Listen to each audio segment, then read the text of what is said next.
Why do people get bored in relationships? Is it that the love is gone, or is something else going on? Psychology actually has a very clear answer, and it's probably not what you think. Let's break it down. First, the thrill wears off.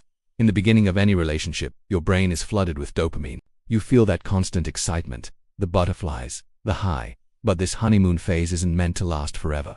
When it naturally fades and is replaced by a more stable, comfortable love, some people mistake this normal transition for boredom. They were addicted to the chase, not ready for the calm. Next, we have avoidant personalities.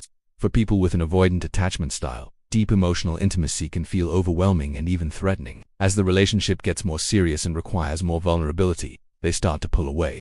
But they don't say, "I'm scared of getting too close." Instead, they say, "I'm bored." It's a defense mechanism to create distance when things feel too real. Another major reason is unrealistic expectations.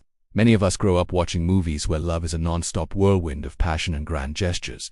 We expect it to feel magical every single day. But real, healthy relationships are built on more than just magic. They include routine, responsibility, and quiet moments of just being together. If your expectation is constant perfection and excitement, then normal, everyday life will always feel boring by comparison. Then there's a lack of emotional depth. Some people aren't looking for a deep connection, they're looking for attention and validation. They love the initial phase where they're being pursued and adored.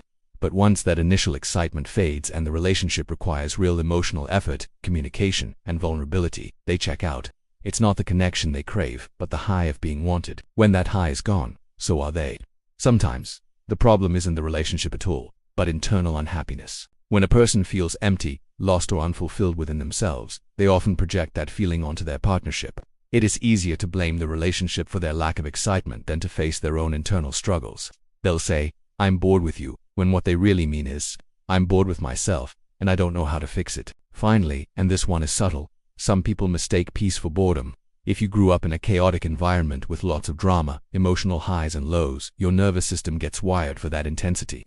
So when you finally find yourself in a healthy, stable, and peaceful relationship, it can feel strange, unfamiliar. Your brain, accustomed to chaos, interprets that calm and safety as boring. You're not actually bored, you're just not used to peace. So, why do people really get bored?